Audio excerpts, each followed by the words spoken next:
অবশেষে শঙ্কাই সত্যি হলো। যুদ্ধকালীন মহড়ার পর পাকিস্তানে ক্ষেপণাস্ত্র হামলা চালালো ভারত।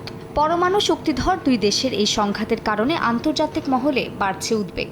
আজাদ কাশ্মীর সহ ভারতের বিভিন্ন জায়গায় অপারেশন সিন্দুরকে লজ্জাজনক হিসেবে আখ্যা দিয়েছেন যুক্তরাষ্ট্রের প্রেসিডেন্ট ডোনাল্ড ট্রাম্প। এই সংঘাতের বিষয়ে মার্কিন প্রেসিডেন্ট আগে থেকেই আঁচ করতে পেরেছিলেন বলে দাবি করেন তিনি। তাৎক্ষণিক প্রতিক্রিয়ায় অবিলম্বে সংঘাত বন্ধের আহ্বান জানান মার্কিন প্রেসিডেন্ট।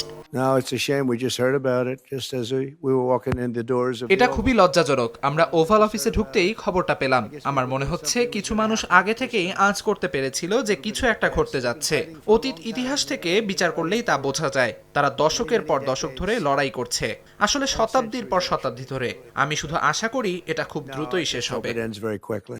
দুই দেশের সংঘাত পরিস্থিতি ওয়াশিংটন নিবিড়ভাবে পর্যবেক্ষণ করছে বলে জানান মার্কিন পররাষ্ট্রমন্ত্রী মার্কো রুবিও। দুই পক্ষের শীর্ষ নেতারা আলোচনার মাধ্যমে সমস্যার সমাধান খুঁজে বের করবেন বলে সামাজিক যোগাযোগ মাধ্যমে আশা প্রকাশ করেন তিনি। পাকিস্তানে ভারতের সামরিক অভিযানে দুঃখ প্রকাশ করেছে চীনের পররাষ্ট্র মন্ত্রণালয়। উভয় পক্ষকে শান্তি ও স্থিতিশীলতার স্বার্থে শান্ত থাকার ও পরিস্থিতি জটিল করে তুলতে পারে এমন পদক্ষেপ নেওয়া থেকে বিরত থাকার আহ্বান জানিয়েছে বেইজিং। জাতিসংঘের মহাসচিব আন্তোনিও গুতেরেসও দুই দেশকে আহ্বান জানান সর্বোচ্চ সংযম প্রদর্শনের। বর্তমান বিশ্ব ভারত পাকিস্তান যুদ্ধের ভার বইতে পারবে না বলে উদ্বেগ জানান তিনি।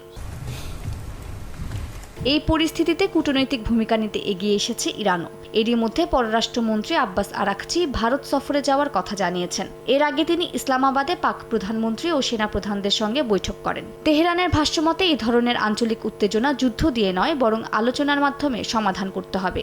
এদিকে তুরস্ক একমাত্র দেশ হিসেবে সরাসরি পাকিস্তানের পাশে দাঁড়িয়েছে। ইসলামাবাদে নিযুক্ত তুর্কি রাষ্ট্রদূত জানান, ভারতের উস্কানিমূলকভাবে পাকিস্তানের সার্বভৌমত্ব লঙ্ঘন কোনোভাবেই মেনে নেওয়া হবে না।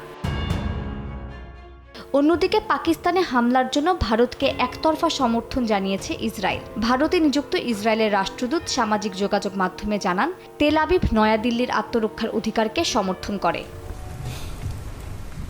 আরব আমিরাতের পররাষ্ট্রমন্ত্রী আবদুল্লাহ বিন জায়েদ আল নাহিয়ান আঞ্চলিক স্থিতিশীলতার স্বার্থে উভয় পক্ষকে সংলাপ চালিয়ে যাওয়ার আহ্বান জানান। এছাড়া এই পরিস্থিতি পূর্ণমাত্রার সামরিক সংঘাতে পরিণত হতে পারে বলে শঙ্কা প্রকাশ করেছে জাপান। মালিহা সুহরাওয়ার্দী, সময় সংবাদ।